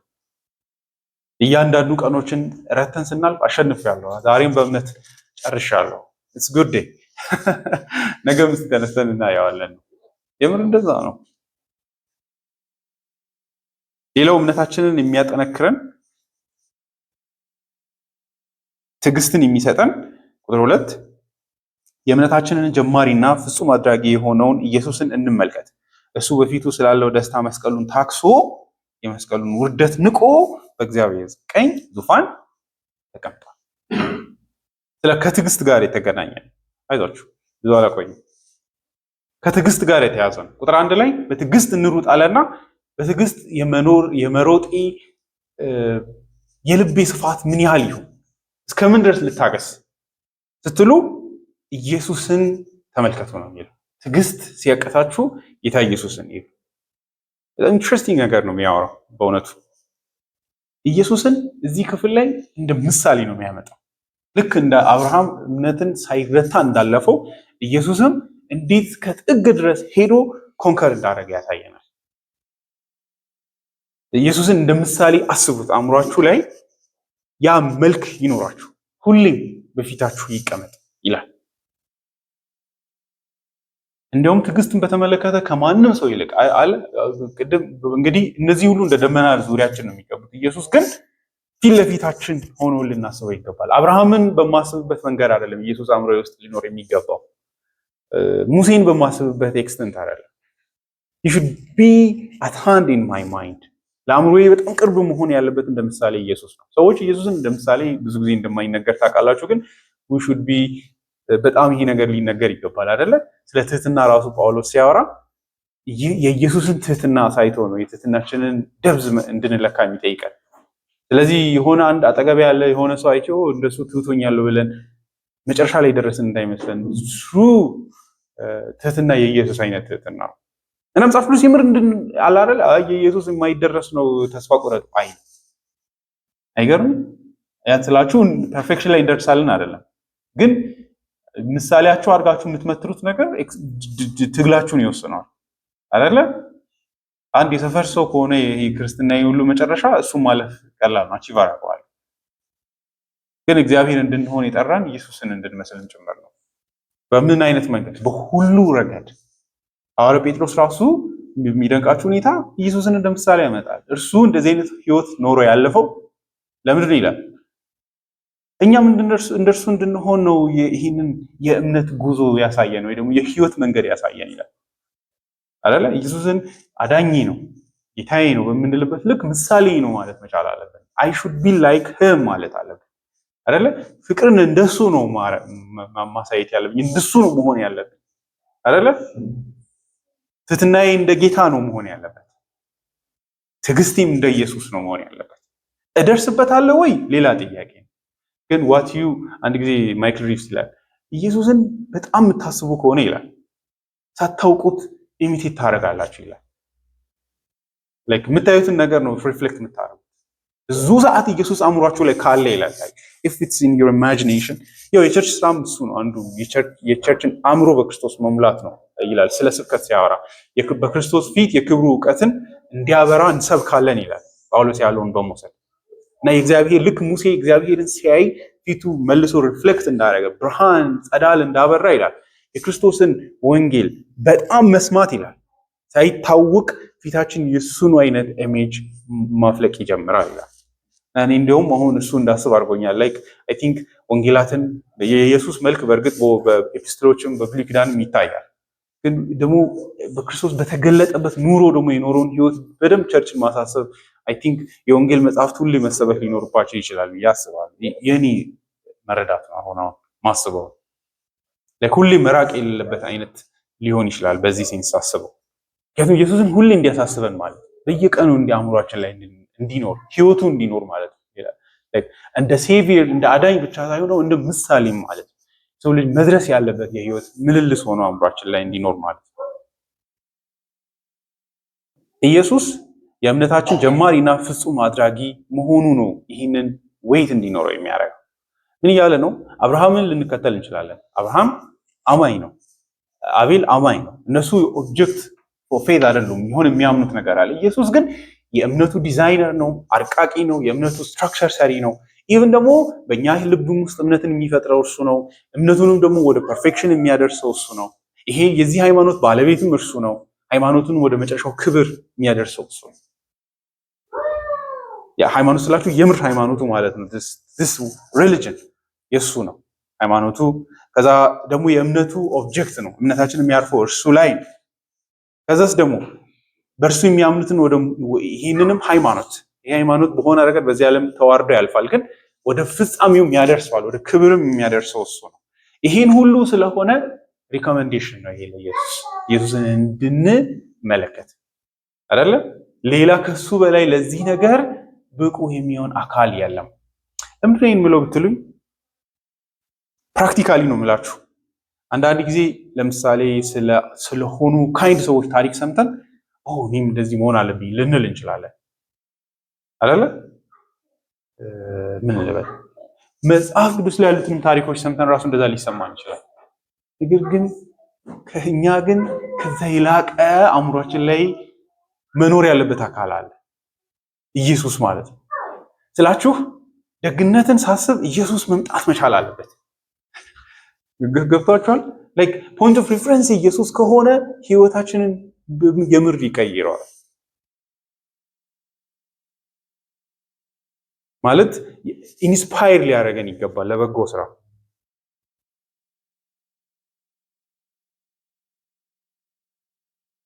ጳውሎስ ለደግነት ምሳሌ ሲያመጣ እርሱ ባለጠጋ ሲሆን ሳለ ስለኛ ድሃ ሆኗል።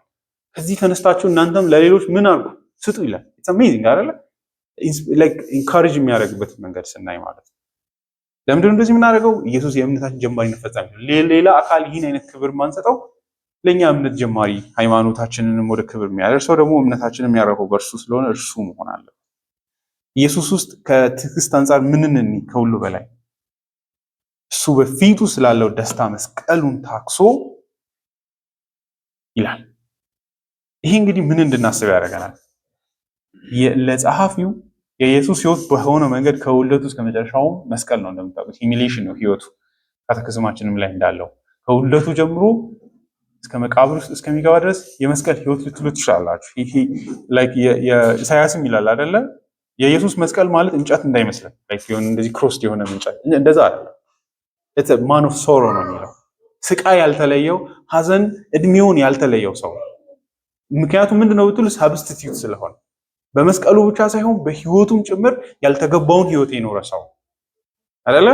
ባለጠጋ መሆን ያለበት ድሃ የሆነ ሰው፣ የምር ድሃ ማለት ነው። ሪል ድሃ ነው፣ ሐሳባዊ ድሃ እንዳይመስላችሁ። የምር ድሃ ሰው ለኪስ ውስጥ ብር የሌለው ሰው፣ ሀብት ኦን የማድረግ መብት ያጣው ለምንድነው ብትሉ የኃጢአተኞችን ህይወት የድህነት ህይወትን ኢምባዲ ስላደረገ ስለወሰደው ምን ልበላችሁ አይደለ? ሲወለድ በነገስታት በጣም ፕሪቪሌጅድ በሆነ ቦታ መወለድ የተገባው ነው። ግን በተዋረደ በጣም ድሃ በሆነ ቤተሰብ የተወለደ ሰው ነው።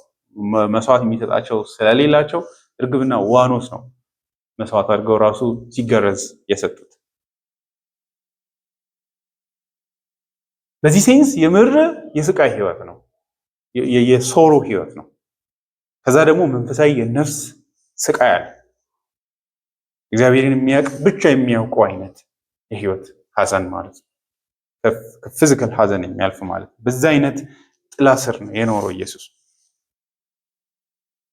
ብላችሁ መስቀል ስንል ብዙ ጊዜ እንዳያምታታብን ብዬ ነው። ነገር ግን መስቀሉ ግን የመጨረሻ የዛ ሐዘን ጡዘት ነው። መስቀሉ ጋር ኢየሱስ መጀመሪያ ከነበሩትንም አንዳች ነገር ሳይቀር ነው ዲስኦን የተደረገው። ምንም እንዳይኖረው ተደርጎ ከልብስ ሰውነቱ ላይ ያለች ጨርቅን ራሱ ኦን የማድረግ መብትን ያጣው አይደለ? ልብሱም ጭምር ወሰዱበት ይላል ዮሐንስ አይደለ? እሱ ራሱ አዝኖ ይጸልያል መዝሙር 22 ላይ ልብሴን እኮ ከላይ ወሰዱ። ኢምፓቲ አተው ማለት ነው። ሰውነቴን እርቃኑ ቀደውት ሜቢ አይደለ? ቀደውት ለአራት ወሰዱት ልብስ ኢቭን ለአንድ ሰው ላለመስጠት እጣ ተጣጣሉበት። ከዛ አንደኛው ልብስ ደግሞ ቀደዱ እና ለኛ ተራ ሊመስለን ይችላል ይላል ስፐርጅን ሲያወራ። ኢየሱስን ግን አሳዝኖታል ይላል አይደለ? ልብሱን እኮ ከላይ ወሰዱ ይላል። ምክንያቱም ለሱ መንፈሳዊ የሆነ ጀጅመንትም ውስጡ ስላለው አይደለ? ፊዚካል ልብስን ማጣት ነው፣ ግን ውስጡ ደግሞ በእግዚአብሔር ፊት የመዋረድ ቦታ ላይ መሆን ስለነበረበት ነው። መስቀሉ ግን የመጨረሻ ነው። ጸሐፊውም የትዕግስት መጨረሻ ነው የኢየሱስ ይላል። ምንድነው እንዲታገስ ያደረገው? አንድ ስለ መስቀሉ ብዙ ሪፍሌክት ማድረግ አለብን ማለት ነው። ካልተሰማን አንዳንዴ መስቀሉ ከባድ እንደሆነ ካልተሰማን ያልተረዳነው ነገር ሊኖር ይችላል። ምክንያቱም ለጸሐፊው የመጨረሻ የትዕግስት ማሳያ ነው። ከማንም ከአብርሃምም ከማንም ከኢዮብም ከማንም በዚህ ምድር ላይ እንደሱ እንደ ጌታ ኢየሱስ የታገሰ የለም።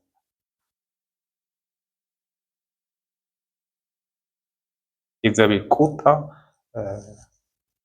እግዚአብሔር ፍርድ፣ እኛ የማይገቡን ስቃዮች በሙሉ ያሉበት ነው። ያንን መስቀል ግን የተሸከመው እንዴት ነው ብትሉ በፊቱ ያለውን ደስታ በማሰብ። ምን እያለ ነው ማለት ነው ጸሐፊው? በጣም ቢከብዳችሁ ይሄ ህይወት የእምነት ህይወት በክርስቶስ ኢየሱስ ያለውን ሃይማኖት መከተል በብዙ መንገድ አዳጋች ቢሆን ይሄን አእምሯችሁ ላይ አስቡ። ያ ማለት ምን መሰላችሁ? አንዳንድ ሰው ስቃይ የኔ መጨረሻ ነው ሲል የምታደርጉት አረ ከዚህ የባሰ ህይወት የኖረ ሰው አለው ትላላችሁ አይደለ?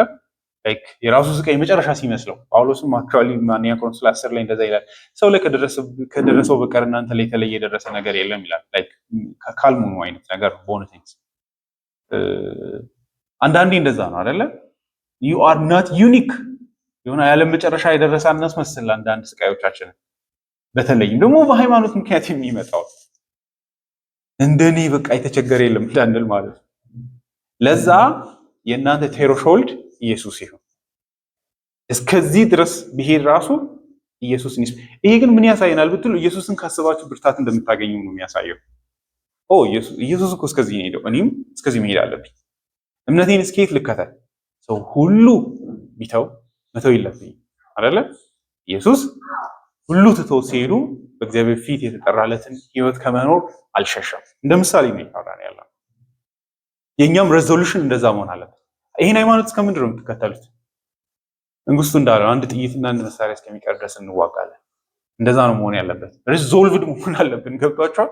ጌታ ኢየሱስ ማንም እምነቱን የሚያበረታታ የህይወቱን መንገድ ፈርም የሚያደርግ ሳይኖር ስትራይቭ እስከ መጨረሻው ድረስ ፐርሲቪር አድርጓል አይደለ? የሚኖረውን ህይወት ጴጥሮስ ራሱ ተመለስ ላይክ ኢንካሬጅ የሚያደርገው ሳይኖር ብቻውን አልፏል ያንን መንገድ። ያኛን ምን ሊያደርገን ይገባል? እኔም እምነቴን እስከዚህ ድረስ መጠበቅ አለብኝ አይደለ? ኢዝሊም አሳልፌ መስጠት አለብኝ የለብኝ።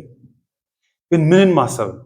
ዝም ብሎ ስቃይ ላይ መጠንከርን ማሰብ በፍጹም ሪዋርዱን ስላሰበ ነው ይላል ማርቲን ሄንሪ። እንዲሁም እዚህ ጋር ስለ ኢየሱስ ሲያወራ እንደ ሰው ነው ስለ ኢየሱስ የሚያወራው ይላል። What supported the human soul of Christ in those unparalleled sufferings? ሰው የሆነውን ኢየሱስን ማለት ፍጹም ሰው የሆነው አምላክ አይሸለምም አይደለ? ደስታ አይሰጠውም። ደስታ ስለማይርቅ አይደለ? ሰው ስለሆነው ኢየሱስ ነው እያወራን ያለው። ፍጹም እንደኛ ሰው ስለሆነው በእምነት በእግዚአብሔር ፊት ስለኖረው ኢየሱስ ነው የምናወራው። ያንን በዚህ መረበሽ የለብን። ምዕራፍ 2 ላይ ራሱ ምን ይላል? በእግዚአብሔር እታመናለሁ ስለዚህ ስምን በጉባኤ እናገራለሁ ለልጆች አስታውቃለሁ የሚለውን አይታችሁ ከሆነ ኢየሱስ እግዚአብሔር እንደሚያምን ያሳየናል እንደ ፍጹም ሰው። ኢየሱስ በዚህ ለኛ ትልቅ ምሳሌ ነው። ምንን በማሰብ ነው ኢየሱስ ስትሮንግ የሆነው? ጻፊው እየነገረን ያለው በኢየሱስ ልብ ውስጥ የነበረውን ነገር ነው እየነገረን ያለው። በፊቱ ያለውን ደስታ በማሰብ ነው ፐርሲቪር ያደረገው ይላል። እቺ እንደምንም ጨልጬ ስጨርስ there is glory ነው። እንደ ሙሴ ነው አይታችኋል። ሙሴ በፊቱ ያለውን ብድራት ትኩር ብሎ ስላየ ከእግዚአብሔር ሕዝብ ጋር መከራን ምን አደረገ? መረጠ ይላል። ኢየሱስም እንደ አንድ ሰው እንደዚህ ነው የኖረው ይላል። ክብር ይጠብቀኛል። ክብሩ ራሱ ምንድን ነው? በፊቱ ያለው ክብር ስትሉ በእግዚአብሔር ቀኝ ተቀምጧል ይላል። መጨረሻው ምንድን ነው የሆነው? ያንን ተሻግሮ ሲሄድ በግርማዊ ቀኝ ነው የተቀመጠው። በዚህ ዓለም ዘመንም የትም የማይገኝን ስልጣን ጳውሎስ ፊልጵስዩስ ፕሮፌት ላይ እንደዛ አይደል የሚለው? ተዋረደ ይልና ግን ይላል ከስም ሁሉ በላይ ስም ሰጠ። ያ ማለት ከሀብታሞች ሁሉ ሀብታም ነው፣ ከኃይለኞች ሁሉ በላይ እንደርሱ ኃይለኛ ማንም የለም። ከክርስቶስ ራስ በላይ ከላይ ሆኖ የሚገዛ ማንም የለም። የገብቷቸዋል። ነገስታት ሁሉ ገዢ ያለው አይደለ? ከክርስቶስ ራስ በላይ ወደ ላይ የሚወጣ የለም። ምክንያቱም he is in the throne of the heavenly throne ነው ያለው። በሰማያዊ በእግዚአብሔር ቀኝ ነው የተቀመጠው። ያገኘውን ታላቅ ኦነር ነው የሚያሳየው። ያንን ሲያስብ ነው ጉልበትን ያገኘው ይላል። ምንም እንዳይመስለው ያደረገው እሱ ነው ይላል። በፊቱ ያለውን ደስታ ማሰብ እንዲታገስ አደረገው መስቀሉን ይላል። ፔንፉል የሆነ ህይወትን ምንም እንዳይመስለው አደረገው ይላል። ስለዚህ ይሄ ምን ያሳየናል ብትሉ እኛም ደስታ አለ። እቺ ህይወት for few ዘመናት ነው የምንሰቃየው። ብሰደብ ለትንሽ ጊዜ ነው አይደለ? በሰዎች ብጠላ ለጥቂት ጊዜ ነው።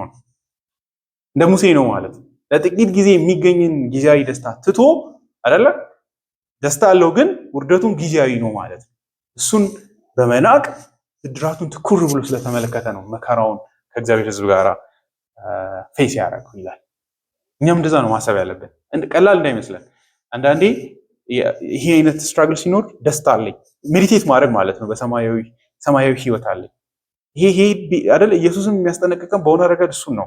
ጳውሎስም የሚያስጠነቅቀን እሱ ነው። በመከራ ውስጥ ስናልፍ እግዚአብሔርን የምንክደው ከሆነ ኢየሱስን ሃይማኖታችንን ምንክድ ከሆነ እግዚአብሔርም ይክደናል ይላል። ነገር ግን ከእርሱ ጋር መከራ ብንቀበል ምን እንሆናለን? ከእርሱ ጋር እንከብራለን ይላል። there's honor for us ግሎሪ አለን ይላል፣ ክብር አለን ይላል። ግን ፕሮፊት የምናደርግ ከሆነ እንደ ተራ ነገር ቆጥረን ተለቀቅነው ግን እግዚአብሔርም አያውቀንም። ይሄ በጣም ትልቅ ማስጠንቀቂያ ነው አይደለ?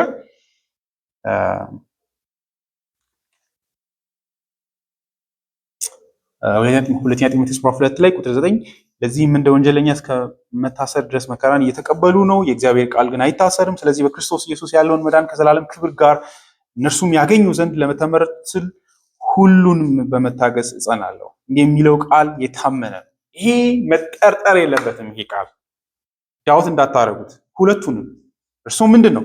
ከእርሱ ጋር ከሞትን ከእርሱ ጋር ደግሞ በህይወት እንኖራለን። ይሄ ፖዚቲቭ ላይክ ይሄ ላይመስላችሁ ይችላል፣ ግን አምነን እንቁጠር። ይሄንን ሌላ ምንም ማድረግ አይኖርብንም።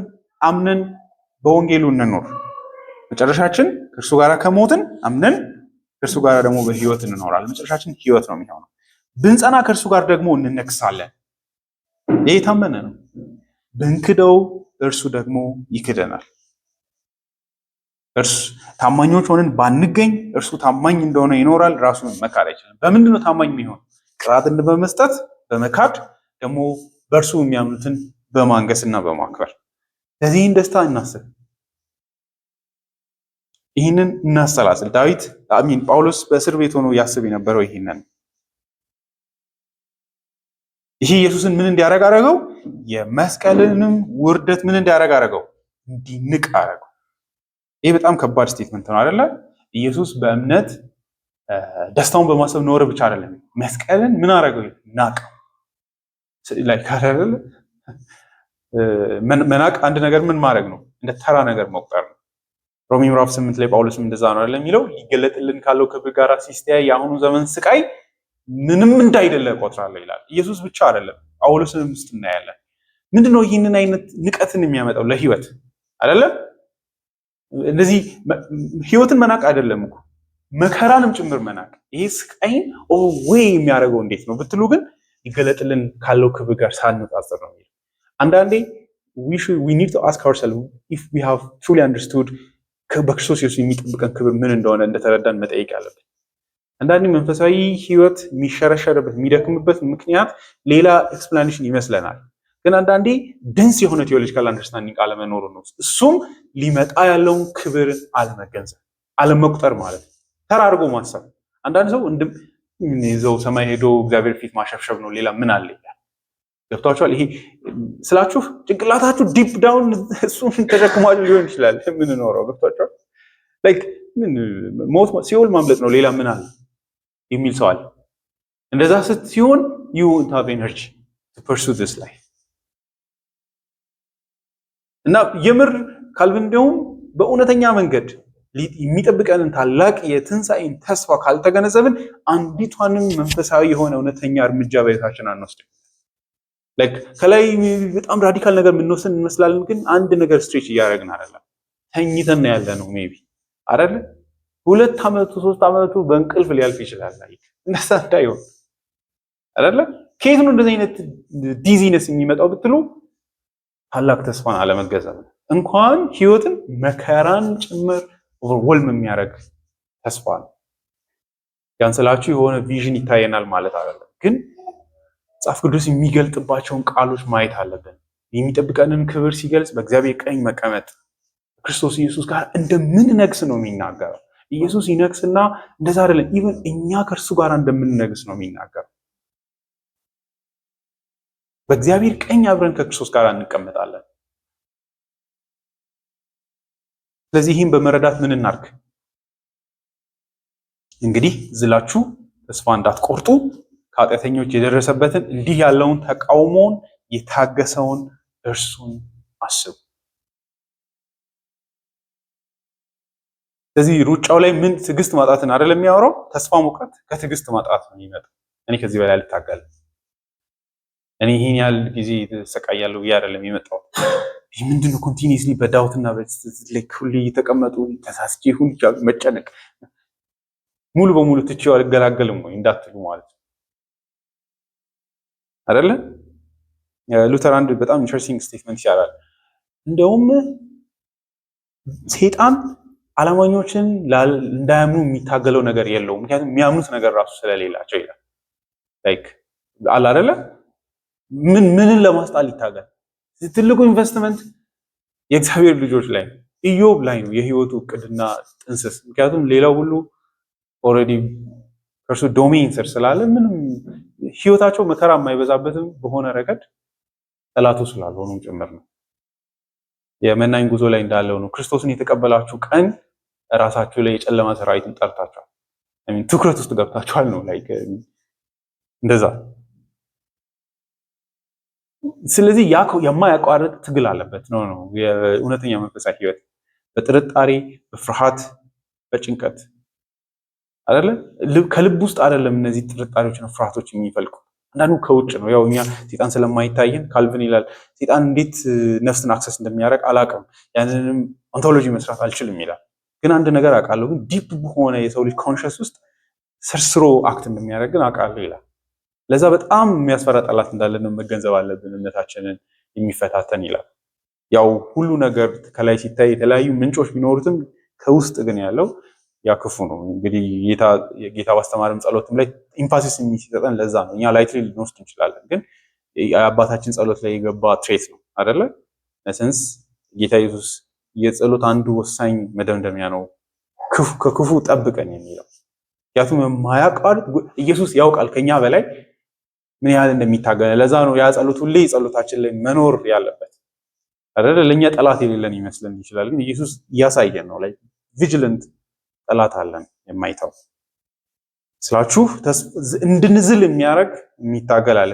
አንደኛ ከመንገዱ ርቀት፣ ሁለተኛ ደግሞ ከእምነቱ ባህሪ የተነሳ ራሱ ኢሚዲየት ሪዋርድ የሌለው ሃይማኖት ሲታይ ከላይ እነዚህ ነገሮች ተስፋ ሊያስቆርጡ ይችላሉ። በዚህ ግን ከዛ ብቻ አይደለም መከራም ደግሞ በብዙ ተቃውሞ የሚገጥመው ሃይማኖት አይደለ? ጌታ ኢየሱስን ለዛ ነው የሚያምተው ከኃጢአተኞች የደረሰበት እንዲህ ያለውን ተቃውሞ የታገሰውን እርሱን አስቡ። ኢየሱስን በየህይወቱ እርከን ስድብና የህይወቱ ውሳኔዎች ፉሊሽነስ እንደሆኑ የሚነግረው አካል አለ፣ የሚቃወሙ አካል አለ፣ ያልተባበረ አካል የለም። ከእናቱ ጀምሮ ከቤተሰቡ ጀምሮ አይደለ? ይሄ ላይክ ትራያምፍ እንዲያደርግ ይጠራል። ወይኑን ቀይረውና this is your moment shine on it አይነት ነገር ነው። ኢንቪቴሽን ነው። ወንድሞቹን በኋላ ምዕራፍ 7 ላይ እንደዛ ነው። ራሱን የሚደብቅ ሰው የለም። መሲህ በእውነት ከሆንክ ሂድ። ይሄ ጥሩ አጋጣሚ ነው። ሰው ሁሉ የተሰበሰበበት በዓል ነው። ግለጥ ራስህ አይደለ? እሱ ግን ምን ይላል? የኔ ክብር መስቀሌ ነው አይደለ? ጴጥሮስም እንደዛው ማለት ይሄ አንድ ሁለት ነው። ግን አስቡ የማያቋርጥ ተቃውሞ። ያን ስላችሁ ኃጢአተኞች በሚለው ውስጥ እነዚህ ሰዎች ስለምከት አይደለም። እውነተኞቹ ተቃዋሚዎች አይሁድ የፈሪሳውያንና ስክራይብስ የሙሉ ስርዓቱን አይተናል አይደለ? ወንጌላት ላይ እንዴት ህይወቱን ሳፎኬት እንደሚያደርጉ ማለት ነው። ግን ያን ሁሉ ምን አላረገው? አንዳንድ ቦታ ላይ በጣም አስቆጥተውታል አይደለ? እጅህን ዘርጋ አንድ ኃጢአተኛን ሲለው የትኛው ቀላል ይመስላችኋል ብሎ ጠየቃቸው። እጅህን ዘርጋ ማለት ኃጢአትን ይቅር ማለት። ዝም ማለት ያውቃሉ መልስ ላለመመለስ እና እንዲያውም ቢቪ ዋርፊልድ እዛ ላይ የሚገርም እንትን ያሳያል። ላይክ ግሪኩ በጣም ኢንትረስቲንግ ነገር ነው የሚያሳየው ብሎ ማለት ነው። በጣም እንዴት በቁጣ ልቡን እንደሰበረ ማለት ነው። ድንዳኔያቸውን፣ እልህኝነታቸው ያ ህይወቱን ዲስኳሊፋይ ለማድረግ ለመርታት ያታገሉበት ጥረት ሁሉ ግን ምን አላረገው?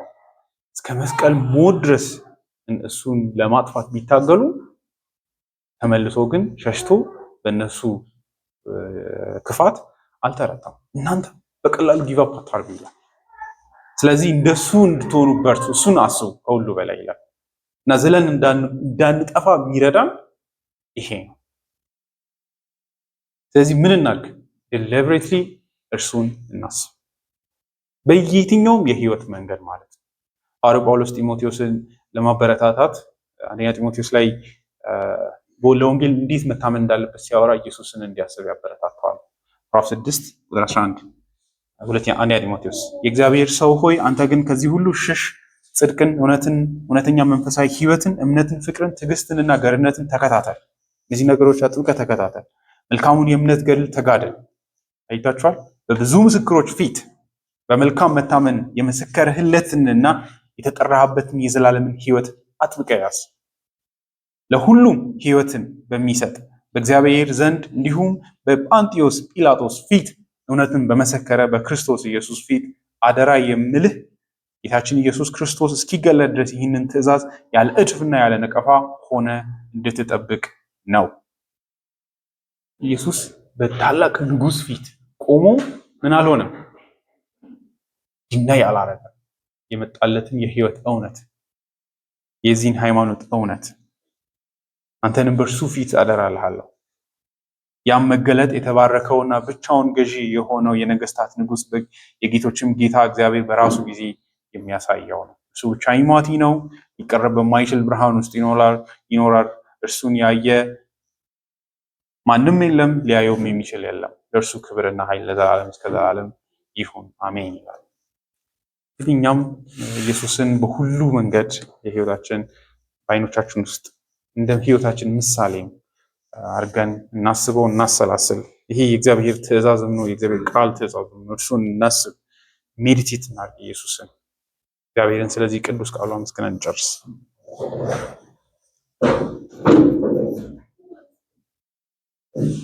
እግዚአብሔር ቸር አባታችን ሆይ ስለ ቸርነትህ እናመሰግናለን። እያንዳንዱ ቀን በእምነት መኖር ምን ያህል ከባድ እንደሆነ ትመለከታለህ። በተለያየ መንገድ በአንተ ላይ ያለንን ተስፋ እንድንጥል፣ ተስፋ እንድንቆርጥ በተለያዩ መንገዶች መከራና ችግር እንደሚፈራረቁ ትመለከታለህ። አንደኛውን አሸንፍን ስንል ሌላው ይመጣል። አንደኛውን ታግለን አለፍን ስንል ሌላው ይከተለናል።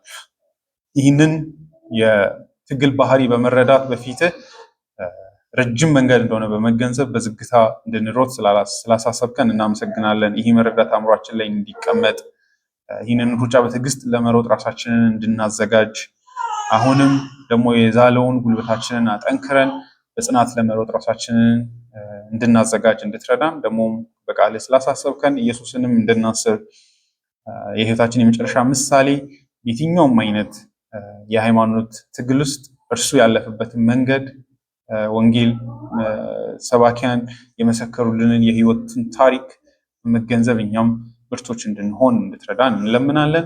ይህንን በሁሉ ሁኔታ እንድናሰላስልም ኢየሱስን እንድናስብ የህይወታችን ምሳሌ አድርገን እንድትረዳን እንለምናለን። ስለ ሁሉ ነገር ተመስገን። እምነታችንን እስከዛሬ ስለጠበቅ እናመሰግናለን።